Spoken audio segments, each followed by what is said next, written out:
Hey, good evening. So delighted that will be the last talk, and then I will be relieved from, worrying about giving the talk. Anyways, good evening. And then I like to just to begin. Certainly, yesterday when I given a talk was about the Kumarajiva's translation of the meditation text. Even though I'm not going to read it now, but whatever that text said, it's also related to what I'm going to talk, directly related. Okay, it's another Buddhist text that actually is from Agama, or you could say from a Nikaya, and certainly it has direct relation to our meditation. Now, I hope that after giving this talk, then you will know what is more important to you. And then even though if you go back to meditate, and why something will happen to you that you will lose your meditation, at least you have some idea. But of course, and also what actually you should take the refuge. In other words, how you should really, stay, what really can protect you the most.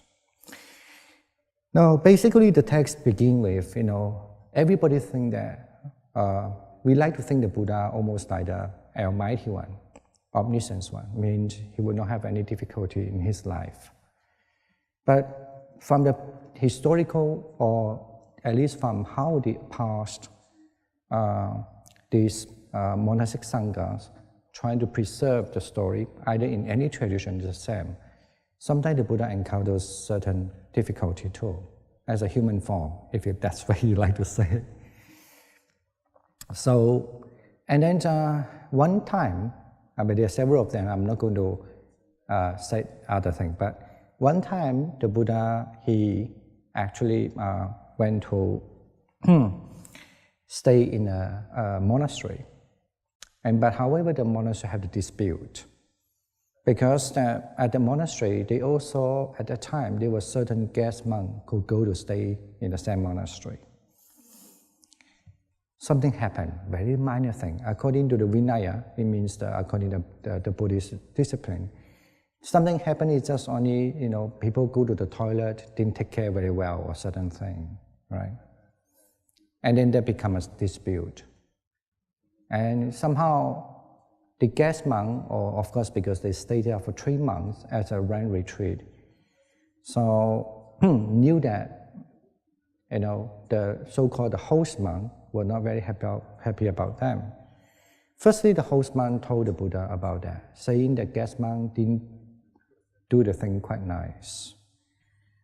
And then the guest monk also come to approach the Buddha, telling the Buddha that actually the host monk, what they said is not correct. It's very interesting, no? And later on, when the host monks, I mean not just one, and a few of them, then after they hear that actually the guest monk talked to the Buddha, suddenly they suspect maybe going to say something bad to them. So the host monk going to approach the Buddha again, say the guest monks are wrong, Then the Buddha said, whenever they come to talk to the Buddha always asks them, you should stay with the loving, stay with the kind, practice the kindness towards them. But that goes on and off, and then suddenly the Buddha decided he wanted to escape from the monastery, and he left. Okay, it's a very famous story, basically, among the monastery. I mean, especially if you're trained in the monastery in the Theravada country. Am I right? It's a famous story. And then when he left, he thought, I don't want to stay with these people. They are never stopping. They don't value how people could have loving kindness to each other. It's more important than just something mistake they make, whatever. Or they think he make the mistake, they also think he didn't make the mistakes. And he left the place, and he went to the forest. And in the forest, and somehow he saw an elephant, the king of the elephant. Usually it's believed that the king of the elephant have a long tusk. Of course, the body is big. It has to be male. The king of the elephant, a long. which is unusual because the king of elephant never be alone. Okay?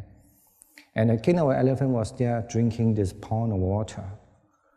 And of course, according to Buddhist understanding or the text side, then the Buddha had the power to read the mind. Okay? So he understood actually why this king of elephant was alone there, because actually the king of elephant alone because he's fed up with these elephants also. Because every time the king of elephant, if you know the elephant accordingly, whenever you go, all the elephant had to follow the king of elephant. If the king of elephant turn, all elephant turn. If the king of elephant turn this side, they have to turn that side. So that's fine. However, when they found there was a pond of water, especially those little elephants, they were so excited. There was a kind of water they could drink. Of course, they were happy and they would just run over the water and play around. So the king of elephant was so fed up because he never could drink a clean water, according to the story said. Okay, and then that happens. That's why the king of elephant one day he's so fed up with this kind of people, not understand what is a main thing, the most valuable thing. Of course, we didn't know what it is, but the most valuable thing. And then the king of elephant also left them and just wanted to stay alone. He would have a peaceful time. Okay. I know that a lot of things happen. Some of my people I know, friends, sometimes they do have that thing too. When their family have quarrel so much, they just want to stay alone and to have a peaceful mind. Okay, but of course, at the time when it is said that at the time when the Buddha understand this, and he suddenly utter a kind of verses. I'm just going to read through. I'm not going to explain so much. Okay. And he say, they have forgotten thoughtful speech. They talk obsessed by words alone. Uncurbed their mouth, they bow at will. None knows what leads him so to act. Okay. He abused me, he struck me, he defeated me, he robbed me. In those who harbor thoughts like this, hatred will never be allayed. Okay. For in this world, hatred is never allayed by further acts of hate. It is allayed by non-hatred. That is the fixed and ageless law. Those others do not recognize that here we should restrain ourselves. But those wise ones who realize this at once end all their enmity or their resentment. Breakers of bonds and murderers, those who steal cattle, horses, wealth, those who pillage the entire realm, when even these can act together, why can you not do so too? Get it now? It means even these bad people, they can work together. Why not the good people can work together? Something like that. If one can find a worthy friend, a virtuous, steadfast companion, then overcome all threats of danger and walk with him content and mindful. Okay. In other words, if one finds a worth friend, good friend, they have this good quality, then there's all kind of danger and threat. You feel that you'll be threat will become pretty goals. But if one finds no worthy friend, no virtues, steadfast companion, then as a king, leave his conquered realm, walk like a tasker in the wood alone. Better it is to walk alone. There is no companionship with fools. Walk alone and do no evil, at least like a tasker in the woods. Do you understand that? In general means, and of course if you have a good friends, and then basically you could stay with the good friends, and you don't feel danger. And then these good friends, of course, have those good virtues. And of course then, you have to stay there, and you will help each other. But when then don't know such a good friend, you don't want to spend the time with them. So then it's better to stay alone. Well, that's the main thing. And that's why the Buddha, at the time when that kind of dispute happened, he left the place and he went to the forest to be alone. Of course, if that the place was harmony, and he would stay in the place. Okay? And then once he left the place, and of course after he uttered this, and one day he thought, oh, for a long time I haven't seen some of my friends. Basically, this is how a Buddhist way of saying. Actually, he's student, but they don't say students, my friends. So that's why, and then he went to see, they were friends, there were 3 monks who lived together in another place. So he went there. To keep that story short. Anyway, when he went there, of course, then he will ask firstly, how are you doing? How you are living? And then they say, yeah, we're living in very nicely. So, and then after that, the Buddha will place them that, oh, how could you live life together? And they say, because we always practice, have the loving kindness mind towards each other, have a loving kindness speech to each other. Whenever you have the action, we must also go with the loving kindness. That means the bodily action. That's why we can live together so nice. And also especially then because they have only one teacher, that is the Dhamma, the teachings. We all follow the teachings, so that's why we can live very harmony and nicely. And then they also say, even though if somebody were doing something disagree with us, we just know it. In other words, kind of like we just know it. We are not going to interfere with that. So, but of course, because people have those kind of mind, so they are not going to do the big, huge thing different. In other words, they always sometimes leave people alone, not to meddle other people's business, basically. Okay. Now, after that, then when the Buddha was so happy and so pleased, especially that incident just happened to the Buddha. So what happened? Then the Buddha,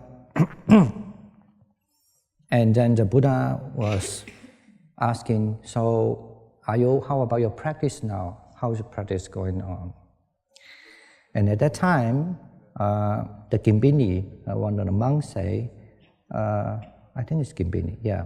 He said, we are doing okay, No, the Gimbini was doing okay. But then Anuruddha, another monk named, say, yeah, I do have a question.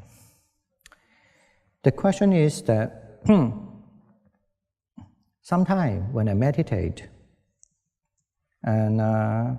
but sometimes when I meditate, the light will gone. I don't know why, I don't know how. And this is how we begin our topic now. And then the Buddha said, I see. And the Buddha said that, actually, don't be surprised. And this kind of thing is not just happen to you. And then he started to say, even when he was practicing, before he became enlightenment as a Buddha, I also encountered this problem at the same thing. So now he started to illuminate 11 kind of about the light thing, 11 kind. And actually, especially when you talk about meditation, I don't know how many people addressed it, but certainly this kind of 11 kind of about the light, how the light will disappear, and then how you can bring back the light. This kind of topic, it happens several in Mahayana, several places also discuss about this text. So that you can kind of know that it is not just because it's in early Buddhist text called an Agama Nikaya, but in the Mahayana also, because this is something to do something directly to do with the meditation. So it's a very important issue. All right. Let me just read the translation first. It will be easier to discuss. And the Buddha say, before my enlightenment, while I was still only an enlightened bodhisattva, I too perceived both light and the vision of forms. That means he will see the light and the forms. Soon afterwards, the light and the vision of forms disappeared. I thought, what is the cause and condition why the light and the vision of forms have disappeared? Then I considered this. Doubt arose in me, and because of the doubt, my concentration fell away. When my concentration fell away, the light and the vision of forms disappeared. I shall so act that doubt will not arise in me again. So, I knew that some people have this experience.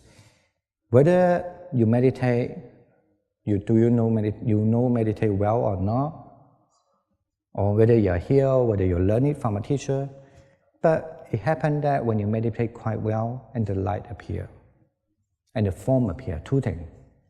The form here, you can understand simply, say if you meditate on the loving kindness, or the compassion, or the joyous meditation. Different form will appear, but when you meditate on this method, then the form, say the form of the face, and a person will appear. And the light is just there, okay? And then that's the thing that he was, then because the doubt, they don't know what it is. What are they? And then that's the reason why the light and the form will disappear.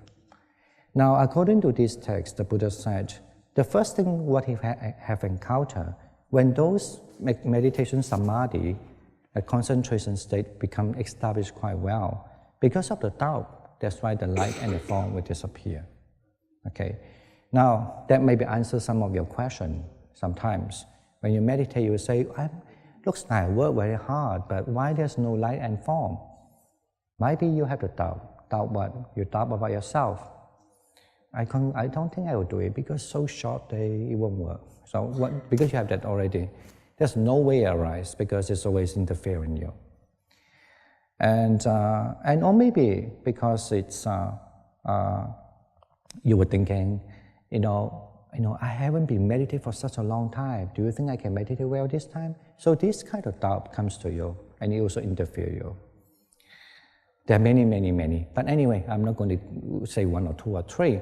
But generally, it's because of the doubt. So the light definitely will not appear. Even though if it appears, that's what the Buddha encountered. He was meditating quite well.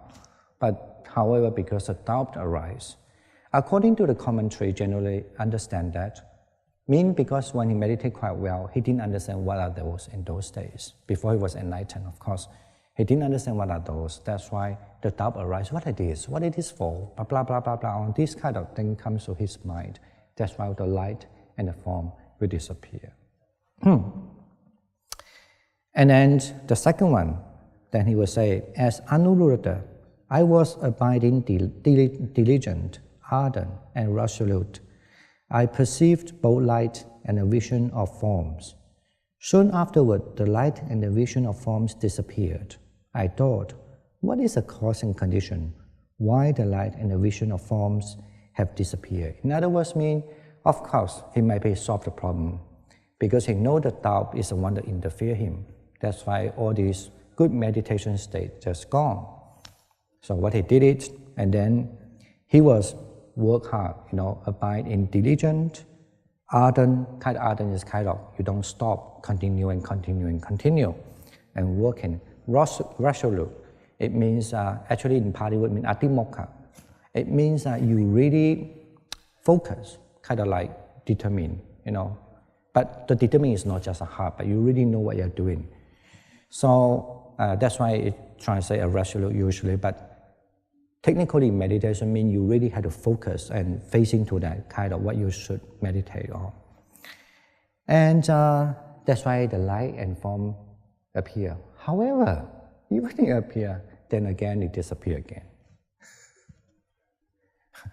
Okay, that will be very encouraging, actually to me too, in the past. I remember when the first time I read this text, nobody teach me this text. Not by instruction. At least I read it myself, remember. Because I sometimes complain why my practice suddenly go also. I had many questions. When I saw this, I was so happy. I have to say why I was so happy because, even the Buddha did face that before, so it's okay.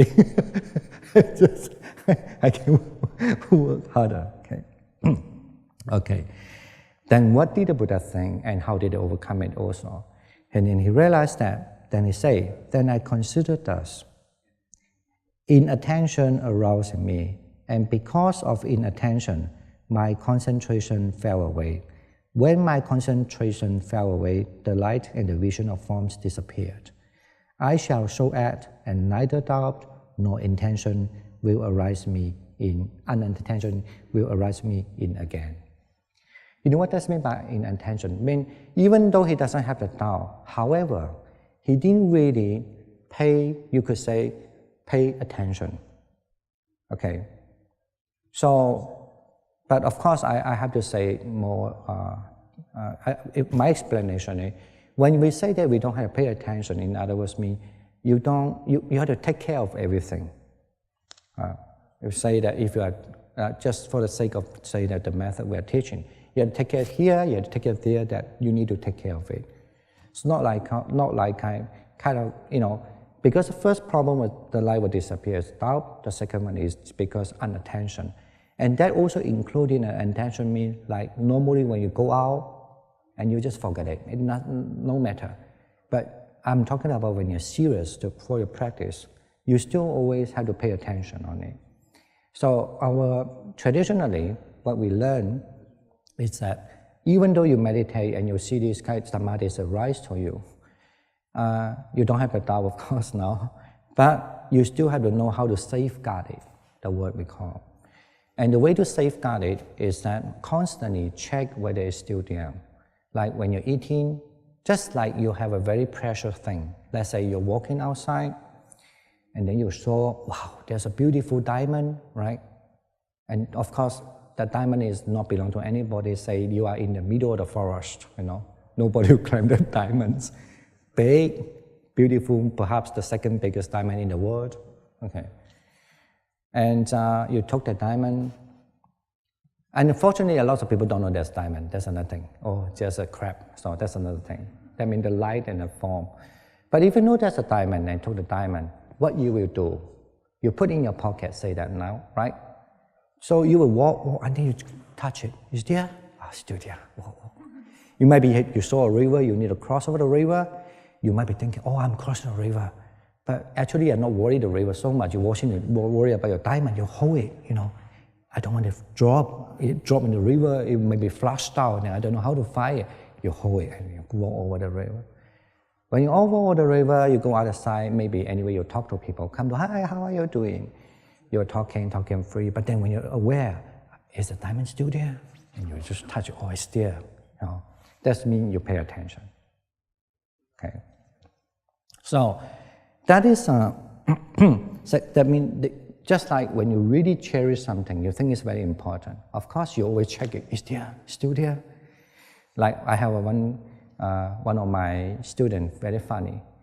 Whenever I ask him to do anything, he doesn't care. But something he would care so much. When first time he has an iPad, he would never lose his iPad because whenever he goes, the iPad has to be there, right? Like that. You know what I'm saying? So if sometimes maybe you give him, say that, a Buddhist text. Thank you so much, and you just, when you leave, I don't know where is it. But you know, I'm just talking like generally like that way. Like if you give an iPad for a young kid, wow, iPad, you know, everywhere you carry it. So they might forget to wear the shoe. They could go naked, no problem. Forget to wear the same color of the sock. It's fine, but the iPad will always be there, you know, like this. So this is why we say we have to learn how to cherish something really, you know, you learn. And then that you have to pay attention, otherwise the light and the form will go. So this is how he did it. But I'm sorry that maybe also sometimes implied for some people, they might be meditate quite well, but when they go back home, and then no, it doesn't matter. The diamond, I can always have the diamond. So, okay. And that's the reason why the light and the form also goes. Okay. Okay, that anyway happened to the Buddha. And then the third time, I don't need to read it, but the same thing like that, okay? That even though he do this way, but then also the light and the form again disappear, okay? So, and the Buddha say, it also then disappear. So then he was, because he's a Buddha. Normal people don't know what happened, but he could think. He has that kind of great wisdom. And he could think, oh, then he knew why again the light and the form disappear. In other words, He had put away the doubt. He had more attention on it already, right? But still happened to him that the light and the form disappear. And they say, why? And then, of course, I think in the translation, no, but by the way, this in the Pali they don't have this sentence, but in the Chinese they have. It's okay. I like to explain it. So basically, disappear. The Chinese translation is called 病想幻, so 生病想幻. So normally people take that means he was ill. No, because I also don't believe that. Not about that case. So I do check a lot of the sources, and even the Chinese, I think the sources also explain that. Actually, it means why disappear because, and then he lose to guard his senses. You know what I mean by lose to guard his senses? That means normally when you do meditation, I say, when you see, just know you see. When you hear, just hear. But then when someone would indulge so much already, you know, oh, I love to see this, wonderful, and this and that, this and again, this and that. I mean, see means like, wow, beautiful thing this, beautiful that, beautiful this, beautiful, and then the light will disappear. That's what we call the 5 core senses have too much enjoying the 5 core senses, and then the light and the form disappear. Okay, and because of that, and then it will lead somebody to be the next one. That's why the Pali one put these 2 together. But the Chinese separate these 2 Chinese versions. So that means that when makes the light disappear. And the Buddha aware that, oh, actually why the light and the form disappear again is because even though they have this such a good samadhi, you know, the light and form always there, but because of bodily, you know, the physical indulge too much of this sensual pleasure. Okay, that's why the light and the form disappear. But that also go to the 5th one, or the 4th one, actually to the Pali. The way the Pali understand actually very similar to the commentary too. I know I talk too much, but just want to let you know, I mean, the sources, they say that way. Sometimes when you have too much of this indulgence, you will tend to be sleep more. Okay, that's the 4th one. Or you could understand the 3rd one and 4th one together, according to the Pali version. But if according to a Chinese version, you can put it 2 separate together, but they influence each other also. And the 4th one will be they sleep too much, because you see, when you have indulged in the sense too much, you want to sleep longer, better, right? 5 hours? Oh, no way, that's not enough. 10 even is not enough. 12, it's not just one day, but always like that, if they have a chance. Do you have a chance to sleep that much? Oh, because you had to work. Say that you don't have to work. No. Anyway, you know that could happen. So, and because of sleeping too much, and that's why even when they meditate, the drowsy, the sleepiness there, that sensor in the indulgence is always there, you know, kind of interference. So that's why the light and the form, even though it appear, will disappear, and if you don't change it, and it will not appear. Okay. Now, is that enough? No, it's interesting. We thought, okay, that's fine. Every problem solved. I'm based on this text of saying. There are 11 of them. I just only talked of 5 one. Now the number 5 coming. The number 5 said, and then the Buddha again meditate, and he knew that he shouldn't be, you know, this kind of senses and all sort of thing, not to be indulged too much, basically. Had to find the balance. Don't sleep that much, you know, or not allow themselves to have sleepiness so much for them. I mean, I'm talking this is really for serious practitioner, okay? And just like you're very serious about your earning money, okay? You know, of course I know that this is maybe not great interest to you sometimes, because if I now, my talk is how to earn $1 billion. Of course, everybody is very important, okay? Anyway, this is not my subject. I don't know how to earn $1 billion, so. Okay. And the next one is the same thing, the light and the form disappear. And through that power, the Buddha realized that why the light and the form disappear, actually, it's because he was working too hard, okay? Okay. working too hard. In other words, now, so far, remember, doubt, inattention, the kind of like 5 core sensual pleasure was overdo it. Sleepiness, like sleep too much, sleepiness. And the 5th one, what is that? Yeah, working too hard, okay? The same thing. I'm sure people who practice meditation come to retreat, they know that story too. Sometimes they say, I'm doing quite fine, I work very hard, but why no result? It's too hard, working too hard. So, okay. And after this, then the Buddha say, yeah, okay, now of course, because he realized already, cannot working too hard. Seems like the problem was solved.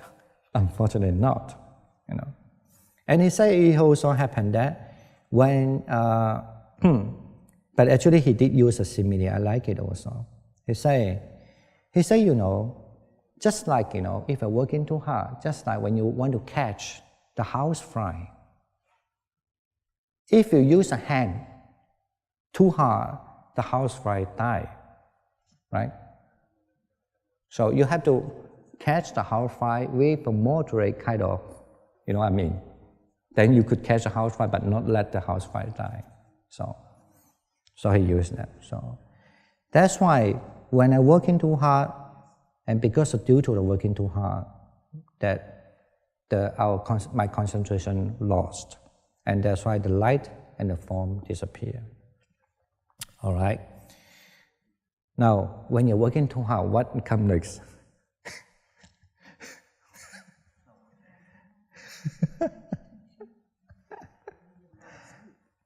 No, actually, it's no agitation. Agitation comes later. The deficiency, here they translate deficiency of energy. In other words, mean you are, Chinese say, 太懈怠. 太懈怠. Here they, No, that means you cannot work too hard, but you work not too hard. Kind of like a too lazy, okay? So like a Tailu. So that means you think that, then come out, if I work too hard, the light and form will not appear. So then, okay, just give myself a break, but maybe too long break, for example. Or maybe just like, when you meditate that time, you just think, I cannot work too hard. If I really, really had to be this, working too hard, then the light and form will go. So you just thought, okay, I just don't care at all. No caring, because you thought that might be the correct way. So what I want to say is, at first, it worked, okay? Because when the light and forms appear, when you can relax yourself that time, of course, you are kind of like finding yourself in balance already. And then you will be in balance. Okay, the light may be retain. But then if you thought, I need to be relaxed like that all the time, you know what I'm saying? When you meditate and you want to relax that way, and then the light and the form will disappear. Okay? No, it's okay. You one day you somehow know. I guess I want to say so far, you have to understand, say that if you finish your practice here and you go back home, say that you might be able to meditate, you have a simple grounding, like the light and the forms. So those things will happen to you, okay? So of course, just we say, the first thing you still go back, you doubt. Maybe this thing is, when I'm here, everybody says so I believe it now, But people think I'm crazy, so then you would go, because you don't believe it, you doubt, and so forth. Anyway, then when you come to the 6th one, I want to say is that, and because the previous one, you know that you don't have to work too hard. That's why it worked for you. But then you meditate, the light comes again, and the forms comes again. But then if you think, I don't have to learn not to work too hard in a way like almost, in other words, you don't know how to find the balance of it. Okay, you kind of like, then you tend to be extreme. Okay, you are working not too hard, something like that. Become too lazy, a little bit. Here refer to the mind, not just physical, like when you sleep. It's nothing to do with sleep and the mind, and then the light and the form will disappear.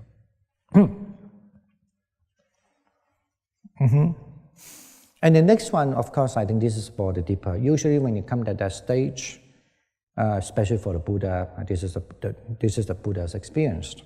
And he said that, and then the light and form comes along. And however, after that, the light and form also disappear. And he was thinking, why that would be like that?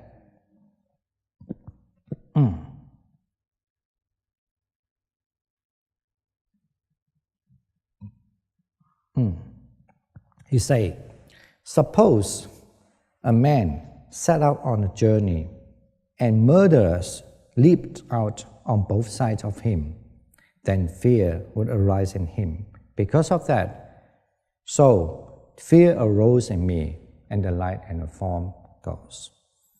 In other words, that fear, not just like normal fear, just like you're alone, and then there was some murderer coming both sides. But normally what the commentary understand, why that time the Buddha even have overcome so many things, but then the fear still arose in the Buddha. According to commentary general understand, it's because at that time, the life and form of course become so powerful, he could see many things. That in other words, you could say like a divine eyes. But then he will be able to see, people are really in misery. And it certainly is including, say, that people were torturing in the hell. And maybe they also could be able to see that people actually having a good time and they're having really a bad time and so forth. So that kind of thing, especially, it always referred to like the hell, and then the huge torturing. That's why the fear comes. But the reason is then he again lost this so-called concentration and the light and forms is because of the fear. Okay. So and then he realized that otherwise, usually people might be thinking, okay, I don't want it. This is not a Buddha question. Okay, not that he don't want it. He just lost it.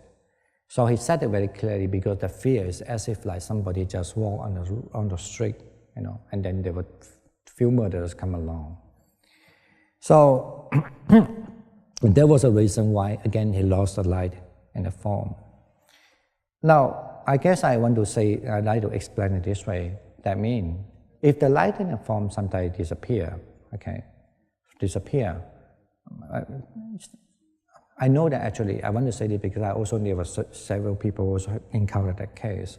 Why you disappear again? Usually because at least somehow they might see some form that they will fear. Not like what I say so much like that, but at least, for example, some people maybe somehow don't know why. No, I think I know why, but somehow don't know why. This is expression. Somehow don't know why. This, like some people afraid of snake, for example, right? I don't know why, and then the form of snake appear, and they get fear, right? No. Everyone look at me. You fall asleep, or you are in a deep concentration, or you have drowsiness is so strong. I don't know which one. Anyway, I was told actually recently that in America, lots of people are afraid of spider too. Like, I don't know. And then say that you meditate, if that's just true the case, and you saw a big spider right in front of you. Okay. All right. That was a number 7. And the number 8.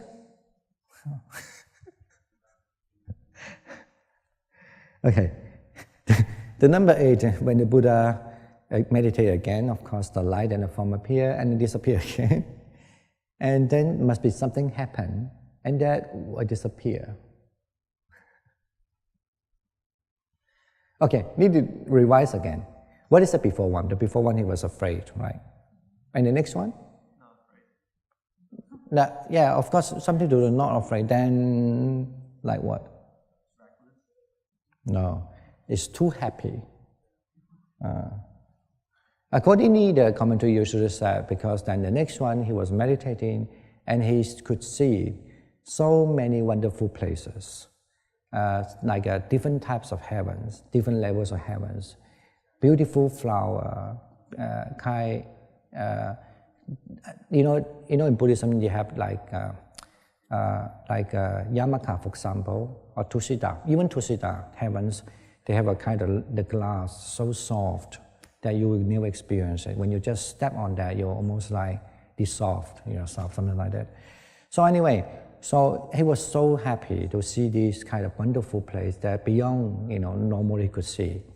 So they were overexcited, kind of like So that's why. And then because he see it, but then because of the overexcited, then the light disappear. When he meditate, it would not appear again.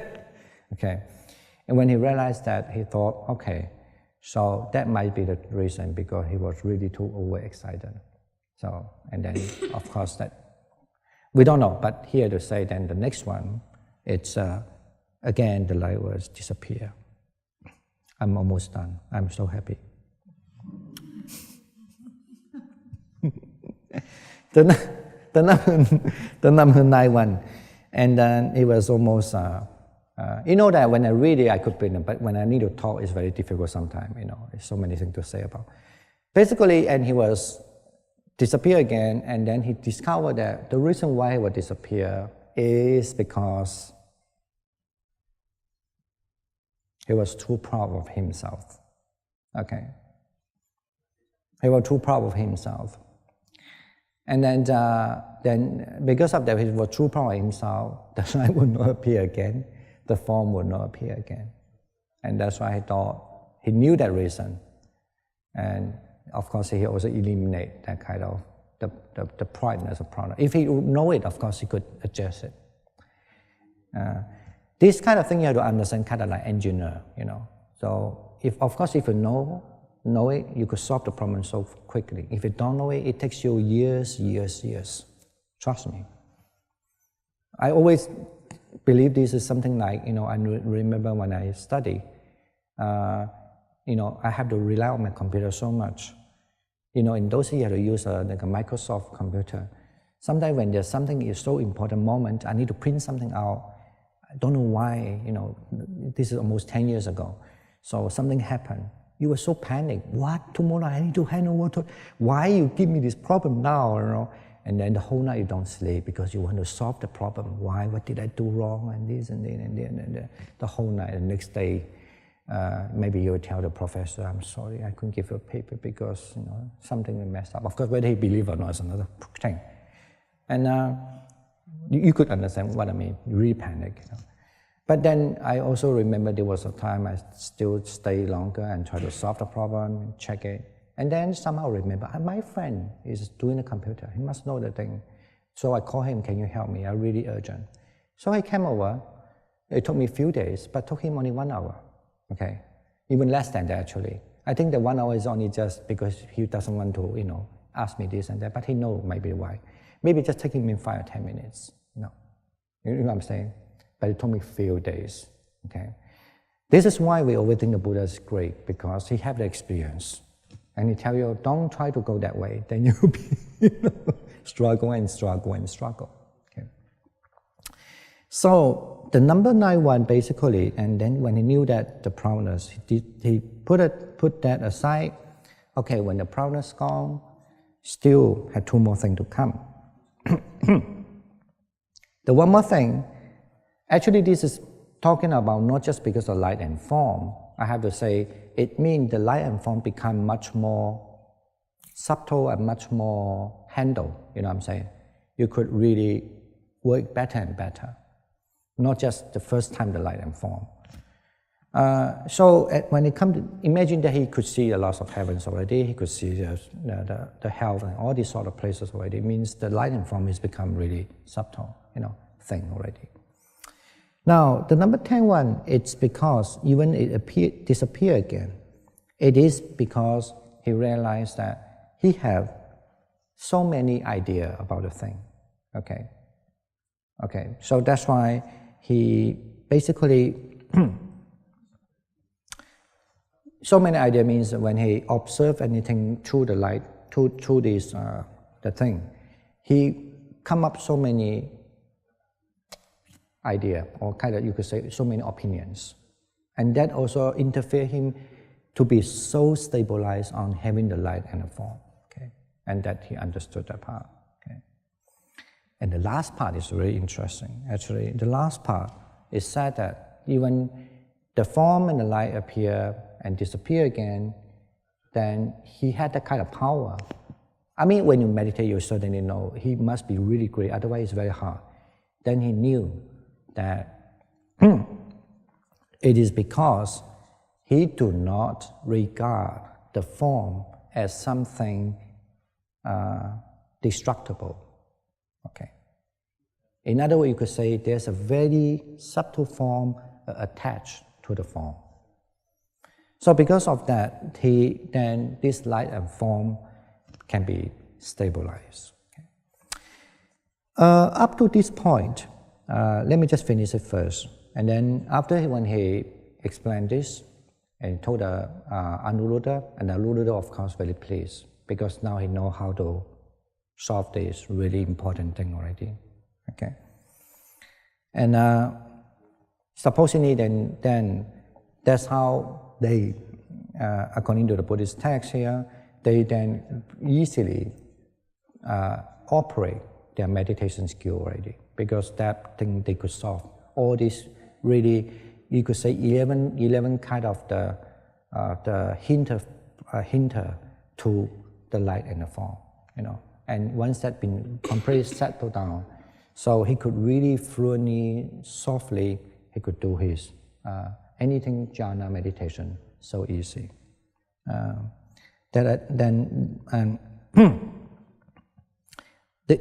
not, and then of course, I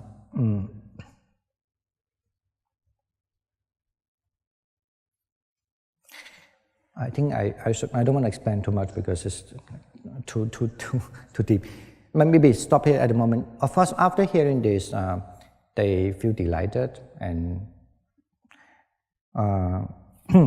they could meditate better. Now, what I want to say is that now, when we learn this thing, I like to give a simile of the deer simile, which I like to, the deer simile for you, to bring it back home and to remember this, you know. There's a story, of course, about Buddhism. The story say that, you know, the deers, you know, in those days they had to live in the forest, and there are lots of deers around. And the deers, of course, the deers need to eat something. And then there was this kind of the hunter. They were thinking, we should catch these deers. The best way to catch the deers is to keep the food, you know, in one place, because the deer need to eat. Like here, we have few deers actually, because we always, during a certain time, we definitely put the food there. And then the deers come out to eat, you know. Now, what happened is that, and then the deers were eating the food. So because they were taking the food, they were so enjoying the food, and they being captured, you know. Okay. Now the other deers know that, so it's very dangerous to go to eat those food, because if you go there to eat those food, you'll be captured. So they learn from the other deers, you know, those being captured. So what they do is that they decided not to eat at all, or if they really can find something, they will be fine. So that looks safe to them. It's maybe truly. However, you know, during a certain season, it's really hard to get food. So they get really weak. They get really, you know, really have no energy. They cannot run. And this hunter is very easy to catch them because they have no energy, can run. So, and unfortunately, even though they don't, they would not, you know, go to eat those food that have been prepared by the hunters, but they still been hunted. Okay, all right. That's the second type of deers. And the third type of deers also learn from these two previous group of deers, right? Do you remember the story? Right. And then they think, I think the best way to do this, maybe I don't, not that I'm going not to eat or just, you know, see whatever. The best, we live close by, you know, So when you look and the hunters are not there, what we can do, we can go to eat it. And be careful, don't enjoy so much. As far as you eat it, sufficient, you just go back, you're fine, right? Is it a clever way? Is it a clever way? Yeah, very clever. But what happened to hunters? Also very smart too. And the hunter know that, so whatever the food put it there, still be away, and this deer live not too far away, And then when they finish the food, they go by. What the hunter will do? So they will ask people come together, kind of like, they use a net to surround the place. When the deer come to eat, they surround the place, right? Because they're close by. So when the deer finishing the food, that hunter could catch the deers. So unfortunately, the fourth type of the deers being captured. At the third time, what about the fourth time? What they have to do?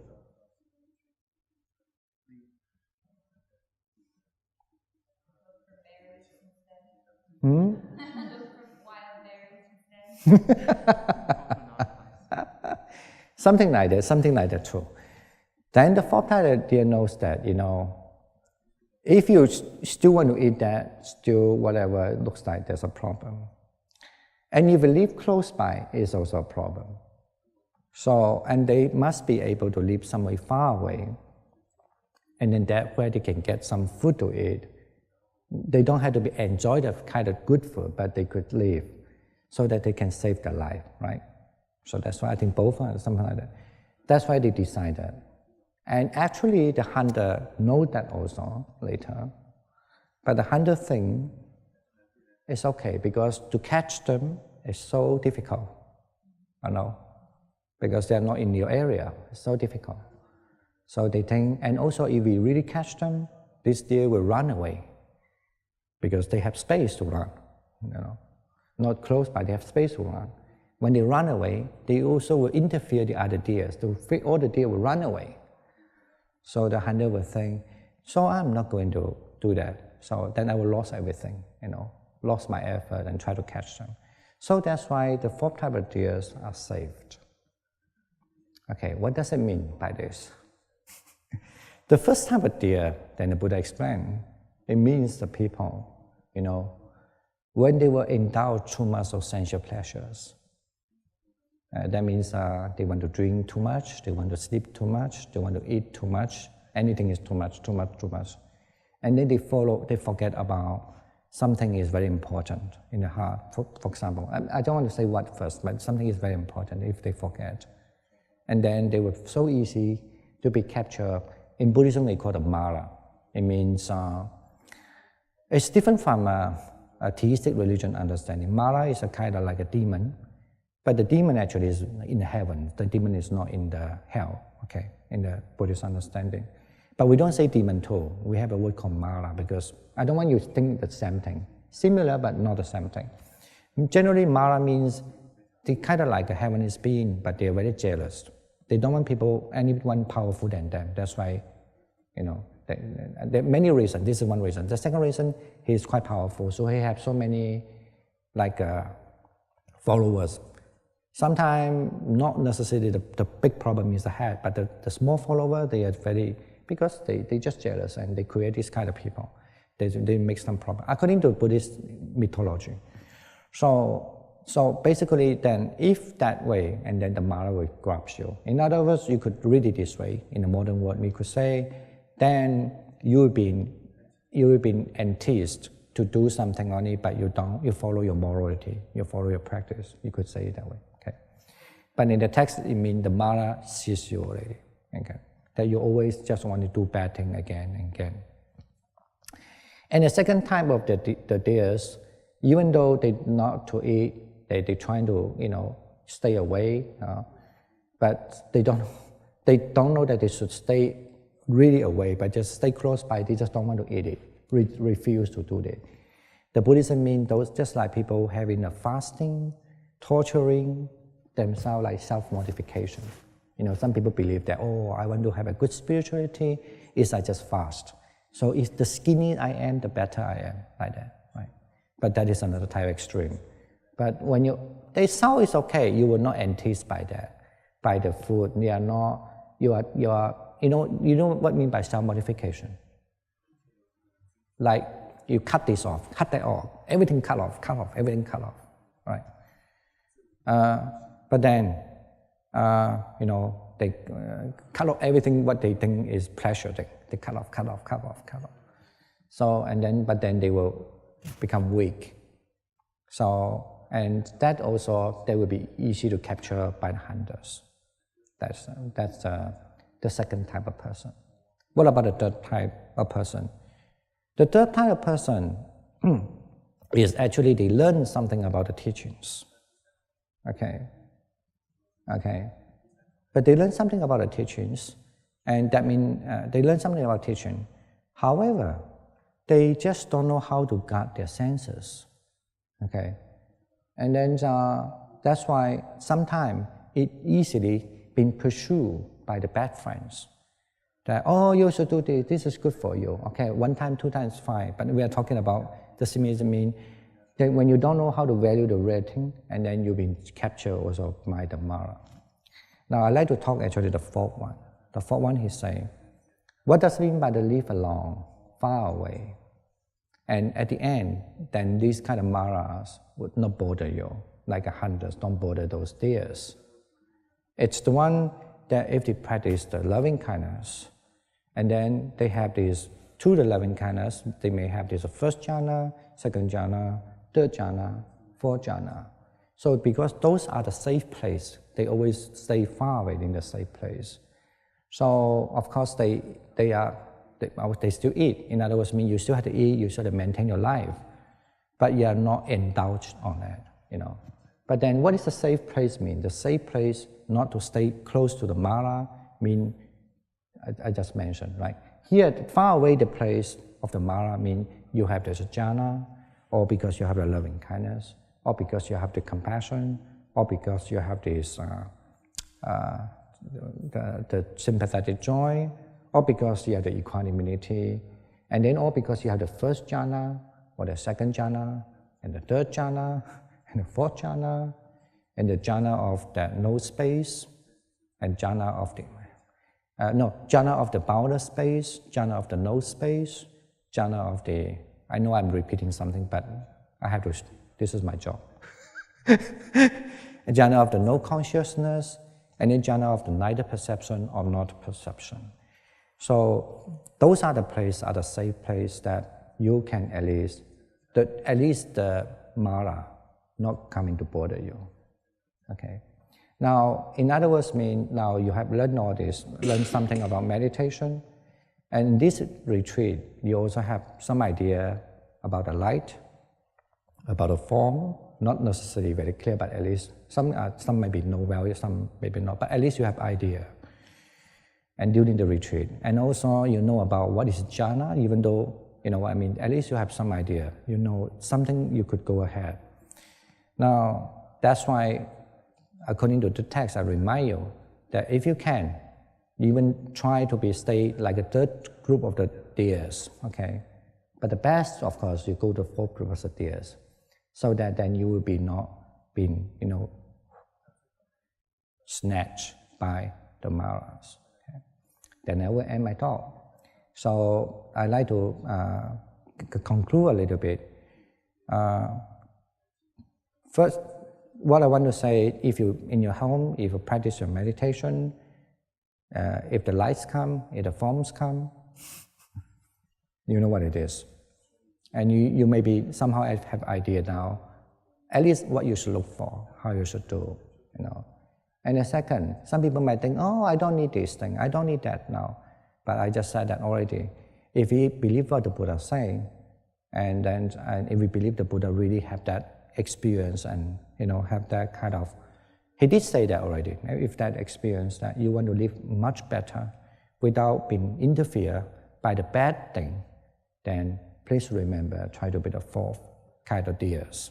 That means if you have this loving kindness, compassion, sympathetic joy, equanimity, or you have a first jhana or second jhana, third jhana, fourth jhana, blah, blah, blah, and those things, the concentration, you are safe from the Mara already, at least.